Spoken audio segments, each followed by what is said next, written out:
Ever wondered how cultural nuances can make or break a deal? If you're in a high stakes meeting with a client from one part of the world, how do you know if they value subtlety and harmony versus directness and enthusiasm? How do you adjust your approach? I'm Maria Garaitanandia, here with my friend and colleague Mona Lou Cherkaoui. We're the Global Gals. And today we're here with Dr. George Simons, an expert in intercultural communication and negotiation. I'm happy to tell you that Dr. Simons moderates the CTAR, that's the Society for Intercultural Education, Training, and Research, the CTAR LinkedIn discussions group on competences in intercultural professions, and that connects with 17,000 members worldwide. He's also got a wealth of experience from teaching negotiation skills to the Asian Development Bank to creating the award-winning game series Diversify, which you can see on its background. Dr. Simons hopefully will be able to give us some tips and tricks on the importance of negotiating across cultures. So George, thank you so much for being here with us today. You and I have frequented a lot of similar circles in the last couple of decades, and the world seems to be shrinking and shrinking thanks to technology, and it permits us to reach people in more parts of the world. So I guess I'd love to start by asking you, what do you think are the biggest challenges that people are facing in doing business or negotiating across cultures? Well, first of all, I think we need to look at the situation of the world we live in and the fact that us versus them distinctions are being paraded all over the place. We have this phenomenon we call populism, and we have politicians feeding the differences between people and the non-acceptance of others. Now, the challenge here, I'm an interculturalist, you're an interculturalist. The challenge here is for us to realize that interculturalists have this tendency to be conflict adverse. We don't like conflict. And what's most important, and this is what I'm telling my intercultural colleagues at this point, is that we need to learn conflict resolution rather than sidestepping conflicts, being afraid to confront situations and enter into them. So what we need are the kind of skills that help us do that. And of course, negotiation skills, whether we're talking about getting your teenager to come home on time on Saturday evening, or you're talking about negotiating a deal in the United Nations or Congress or whatever, there's a wide range of conflict resolution skills. But there are some things that we need to be very, very interested in and delicate about. And one of the things that I learned you mentioned that I had worked for the Asian Development Bank in Manila for quite a number of years doing negotiation workshops for their people. Now, their people were representatives all over Asia and Oceania. In other words, they were dealing with myriad cultures. I would have 8 dozen, 16 at the most people in one of my workshops. And it was rare that 2 of them came from the same country. And it was rare that they were working in the same countries. So one of the things I had to do was ask them, what happens when you are negotiating? Now, this is about negotiating with leaders of countries or officials in countries around development banks, grants for infrastructure and building and so on and so forth. But the sequence of negotiation is basically the same, though what you use in it will differ.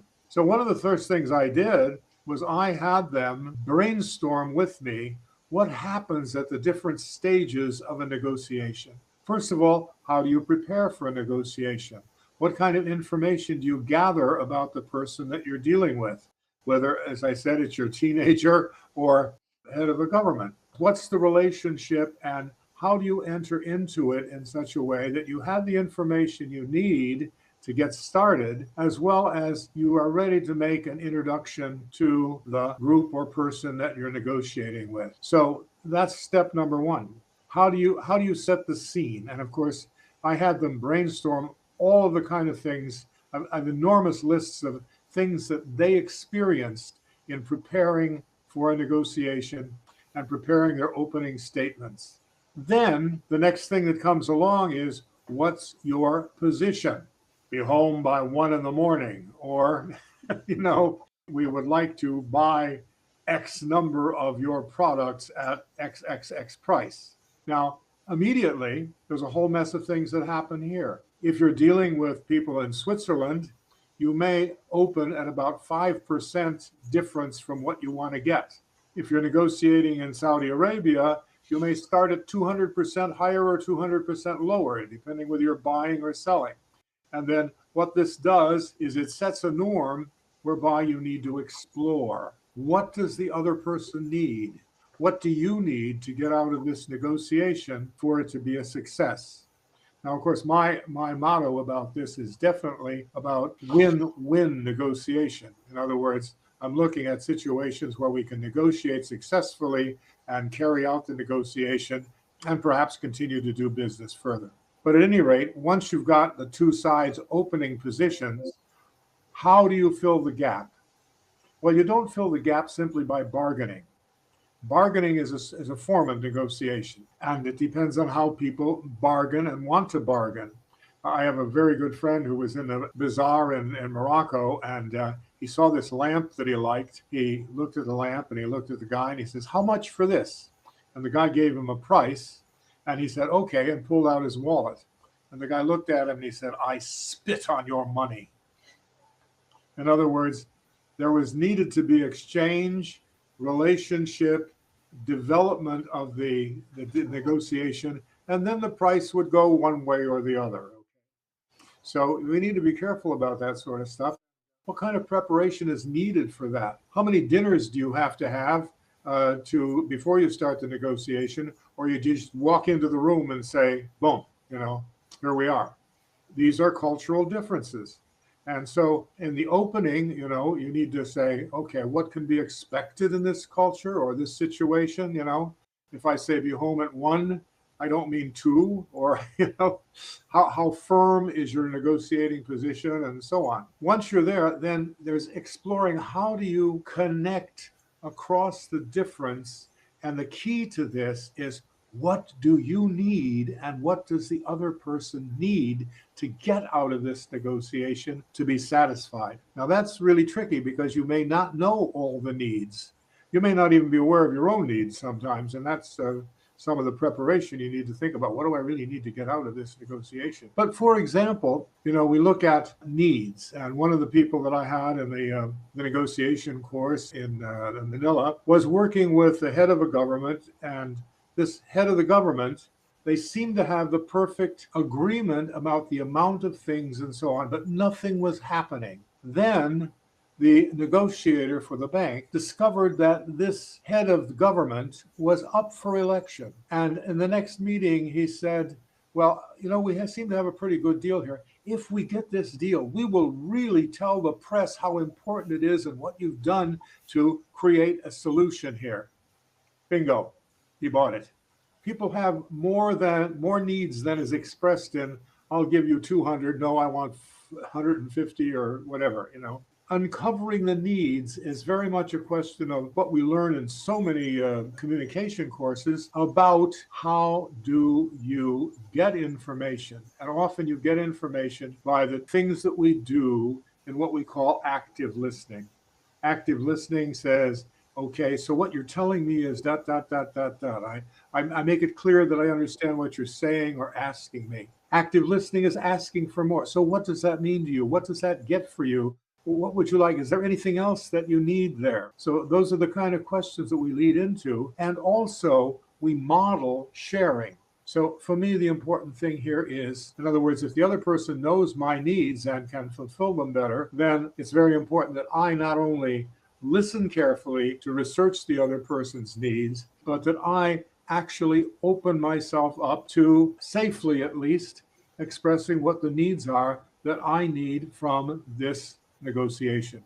So what happens there is, the big part of a negotiation is this exploration of needs and what we have to offer to fulfill those needs. I mean, you may have a need for something that I can't fulfill, but I may have a connection or an idea about how that can be added on or found or whatever. Getting as much out front as we can And that's not easy. I mean, sometimes people are very close about that. Sometimes, if you do your active listening extremely well, it can move along very smoothly. Once you feel like you have the needs and you've come to an agreement about what each party is going to get, then there's the matter of admitting the agreement or making the contract, putting that together. And once again, I'm talking about it could be you and me doing a thing, you and your kids doing something, or a big company doing something. The point is that when we make the contract and share the contract and agree to the contract, it works, okay? And what happens is that there are cultures in which people throw in other stuff. I remember selling my house years ago to a Chinese American couple. They were still very Chinese. And so we came to a total agreement. And after we were just about ready to sign the agreement, and they said, of course, you're going to repaint the basement, right? In other words, adding on, topping off, and so on. Not an evil thing. It's just a tactic that's to be expected from somebody of a different culture. Okay? Can I jump in there real quick, George? Because that just, you've mentioned a couple of things, like what does a sales guy in Morocco expect from me? What does the Chinese couple expect from me? When I do that opening offer, how do I know that I'm not turning somebody totally off by going 5% versus 200%? What do you suggest to somebody before they put their foot in their mouth or screw up a negotiation from the get-go? Thank you for mentioning that, because Dr. George, if you didn't know, I am from Morocco, originally from Morocco. So I know the spiel, and I know the haggle and how it works. Sometimes I fail at it as well. To make things simplified, I would say first of all, we have to understand when we are going into any type of negotiations, and negotiation is basically, like Dr. George said, problem solving. There's no conflict. You're just trying to find a solution. Well, finding the solution, we have two ways of doing this. Are we leading it from the context point of view or the content? The content and the context. If we have the content, okay, am I dealing with someone that will bring me a contract, and I'm bringing my lawyer, for example, if we're dealing here with the United States, bringing the lawyer has already done their work. They cooked that contract. They spent a lot of hours working on that. And that person is coming in with their lawyer or with the contract. Here's a contract. These are the terms. This, that. And if I'm working in the capacity of content perspective, then I do understand we are bound by that contract, and time is money. If I am dealing with context, contracts, or negotiations, I do know that if I'm trying to save time, it's not going to work. It's not going to work. First, I have to go in with the mindset of building relationship first, and it may take me a year. And it just happened to me. I am in the real estate sales, and I came to culture through the sales perspective and leading cross-cultural teams. It took me 3 years to close a sale or negotiate to finalize this agreement between our company and the client, who was from Taiwan. It took 3 years. So how did I approach that negotiation? How did I approach that deal? I approached it from the context viewpoint. So that is somewhat extremely important to understand beforehand. And I let Dr. George elaborate on this, but I just want to make sure that we are making it as simple as possible to the viewer, because it's impossible to go out there with 250 to 290 countries with 5,000 languages, and we are trying to basically blanket, this is how you do this is how you do that. It will be impossible. And a lot of writing, there has been fantastic writing throughout the past years. And I was talking to Maria that a lot of these writings and findings, they're from academia perspective. So when we go out to just like the theory and the practice, the theory says one thing, and then the practice is quite different, because there are a lot of elements that we have to take into consideration. And those are the pitfalls that I'd like to touch on. And I will let Dr. George elaborate on what Maria said. Well, context is extremely important. In the intercultural field, we are now framing our understanding of culture in line with what neuroscience is telling us about how the brain works and how we make decisions. We make decisions based on our identity, not on reasons. We say, that's me or that's not me. In other words, if you said to me, George, let's go hiking in the mountains, I would say, well, at age 87, I won't be able to keep up with you. It's not me. It's not me. Okay. Then you can give all the reasons you want to back that up. But fundamentally, we make decisions on the basis of our identity, which highlights what you're saying. And the fact is that we need to look at the context. Now, there may be endless cultures and endless personal deviations inside of organizations about the organizational culture. They're not just French, but they're this company called Alstom or whatever it is. What are some of the things that first of all, we need to do research specifically on the target, not just on the culture. The wonderful things that I want to say our predecessors like Hofstede and Hall and the other people who created intercultural stuff, these are still good hints of things to look at. But it's the culture which, according to Mai Gwynn, who's my favorite author in the intercultural field via neuroscience, has pointed out, is that it's the context which determines what's going to happen. In other words, if you're going into a negotiation, it's like getting out of bed in the morning and getting ready to throw off your pajamas, and you open the closet and say, what am I going to wear today? Well, what happens is that when we're going into an encounter with people, we open the closet of our mind and say, who am I in this situation and who are they in this context? Now, there are things to ask yourself. If it's a negotiation, are you going? Who are you sending? Who are you taking with you? I had people negotiating in Brazil, and they brought 4 lawyers around with them, and the Brazilians were absolutely shocked that they need lawyers there. Okay, I've been in so many situations where people have an individual shows up and they're expecting a team. In other words, they only sent one person, or they sent somebody who's too young. So who you send or who you are sends a message already. Where are you going to hold this? Their place, our place, a neutral place? What does the place look like? I can tell you that the outfitting and size of a room will have impact on how people behave in a negotiation. So there's tons of things to look at, but the important thing is get as much information as you can about the negotiation. Some Japanese negotiators are very good at this, companies. They're dealing with an American, they even know the name of your dog.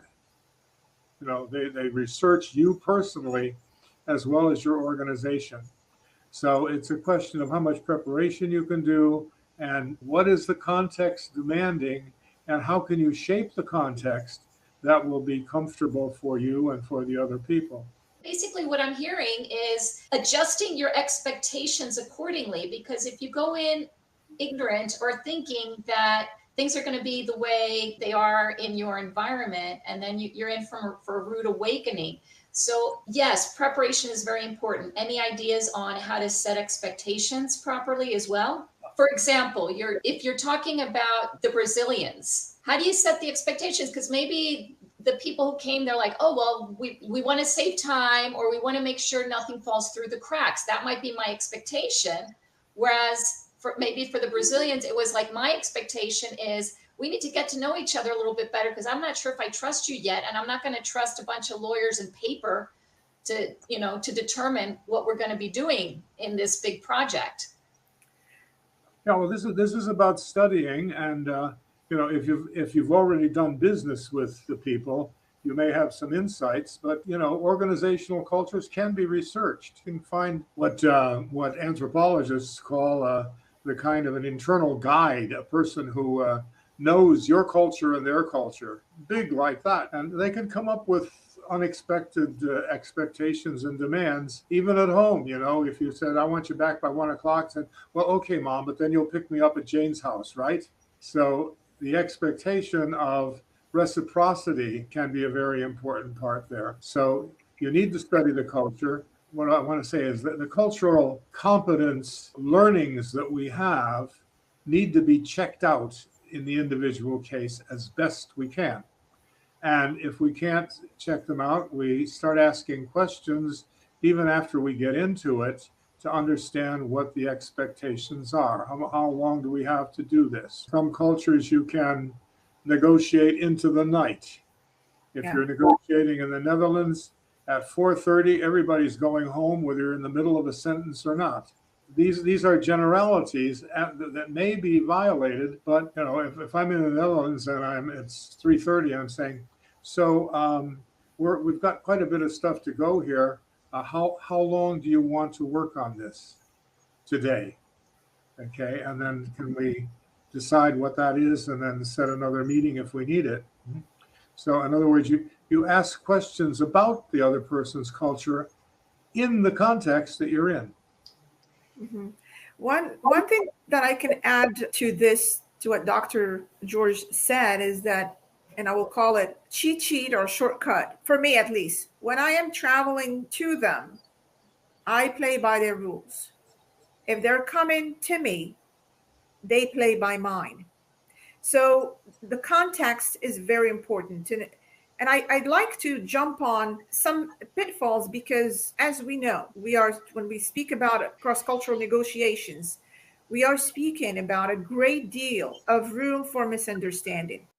Just the element of cross-cultural negotiation is a concern for every negotiator who negotiate internationally. And you don't have to be traveling internationally. Like we stated, the negotiation can be here because of the global landscape and the ever-changing cultural makeup of societies. And two of the main misconceptions that I find on cross-cultural negotiation is that if I were to summarize it in a short sentence, a lot of people tend to underestimate cross-cultural negotiation, and most people also tend to overestimate it at the same time. So the question that I'm always asking, how can we have this seemingly paradoxical situation?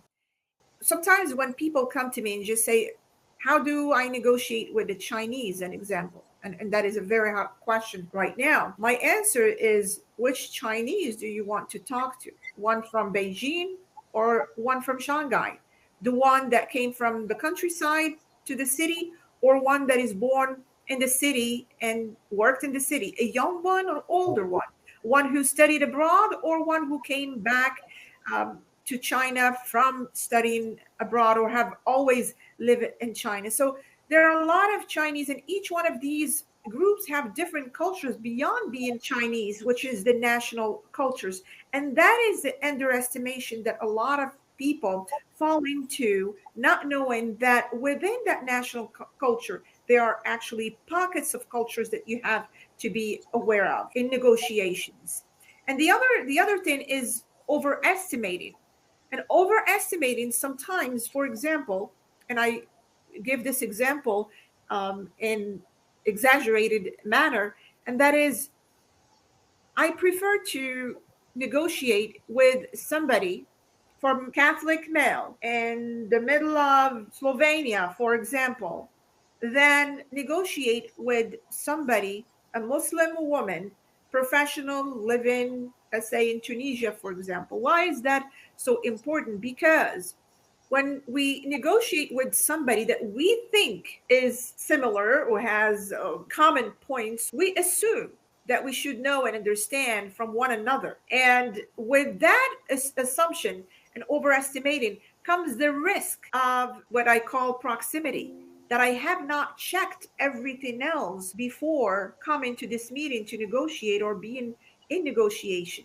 And I overlook so many things, thinking that because we share these similarities, we can understand each other. And I found out so many times that is absolutely the wrong way to approach it. Now, on the other side of the coin, if with the Catholic middle-aged man engineer in Slovenia, I have checked everything, dotted all my I's, and crossed all my T's to actually know everything beforehand. So that underestimation and overestimation, it's one of the many pitfalls that we fall into when negotiating cross culture. Have you found that to be valid? First of all, I'm going to share with you, you began by saying, is it going to be our playing field or their playing field? Okay.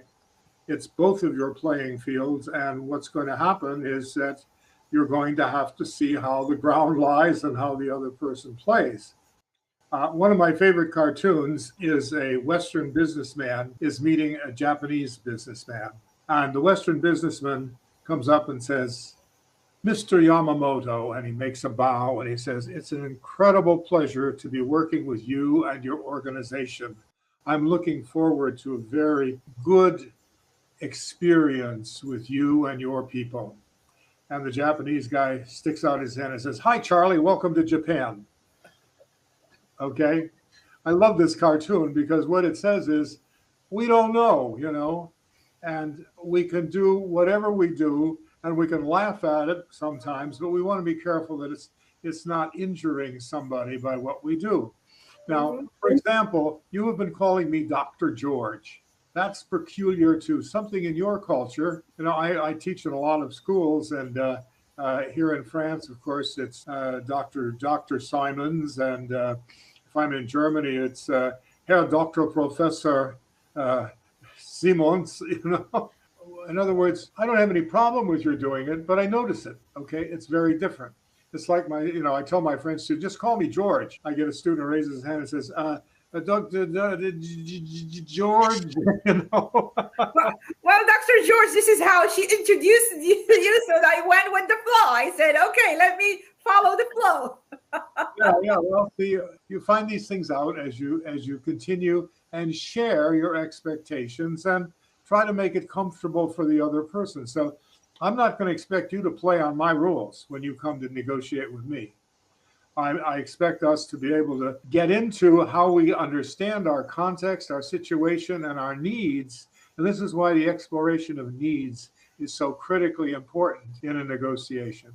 90% of the work is exploring and understanding and coming to grips with the needs of the other person and making sure that your own needs are clearly understood and respected.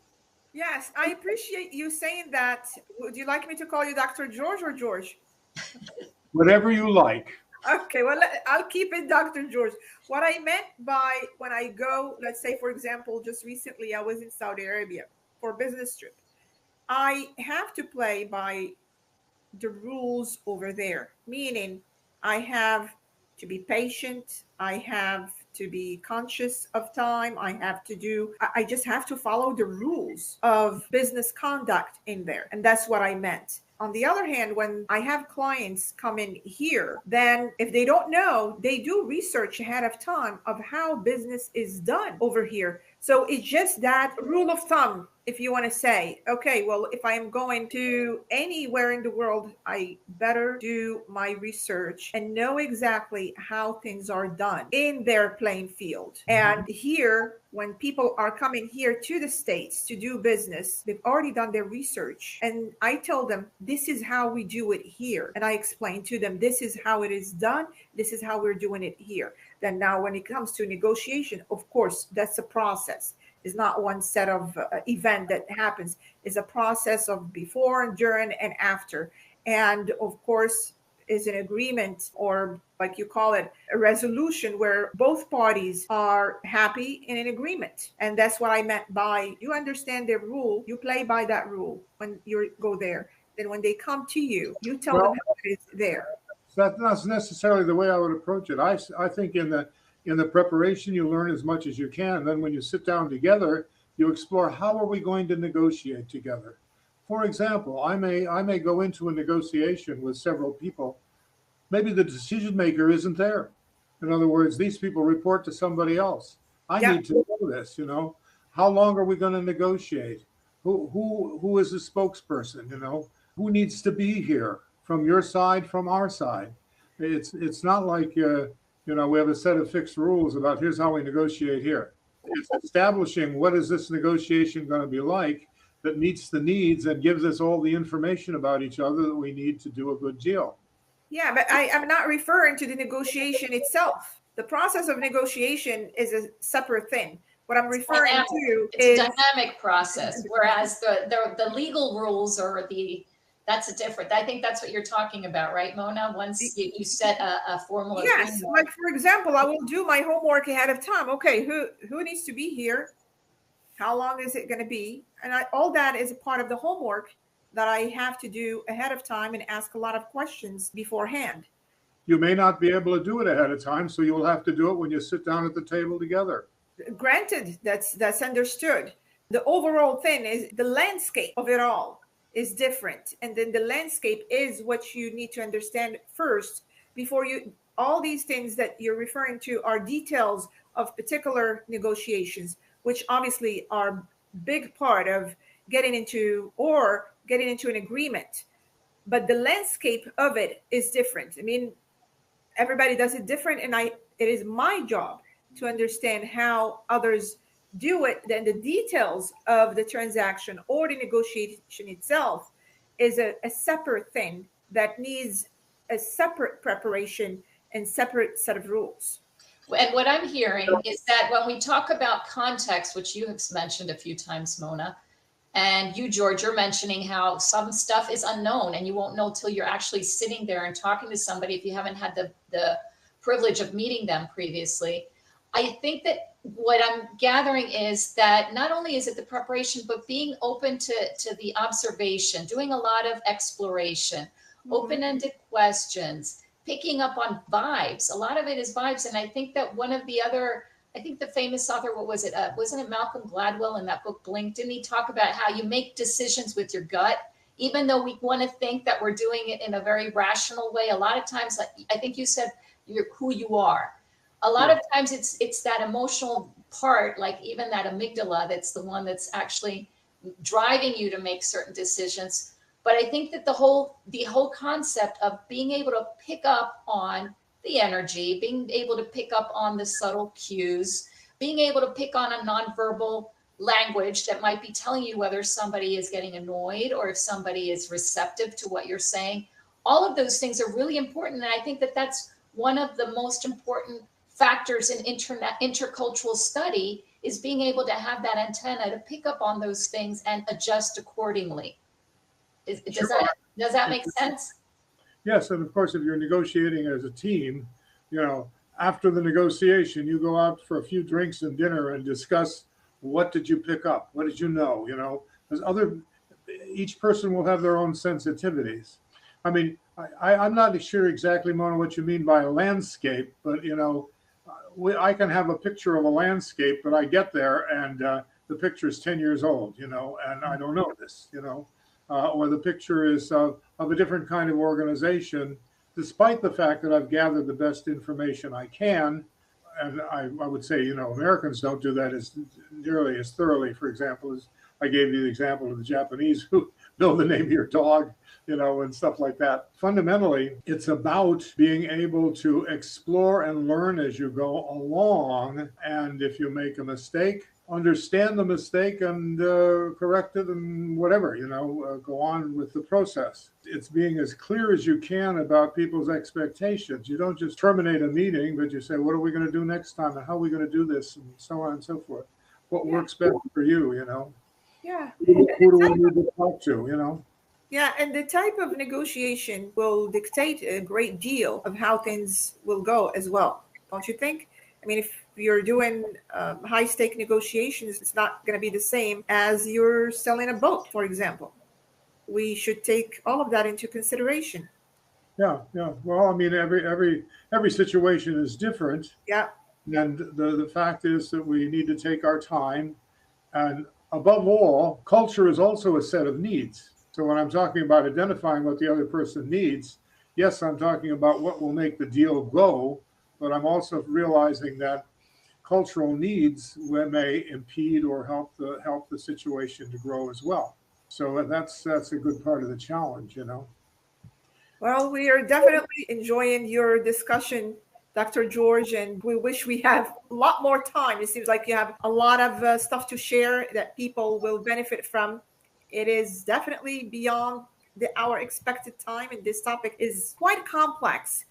We're going to give you the last word, but what I like to tell the viewer and the listener is that in today's world, and let's face it, is not going to get less complex, especially with the advent of technology, internet, with the removal boundaries and restrictions on time associated with traveling, because you can get on an airplane and be there for your negotiation. This cross-cultural business and negotiating is not going anywhere, and it's not going to go away. It will be bigger and bigger.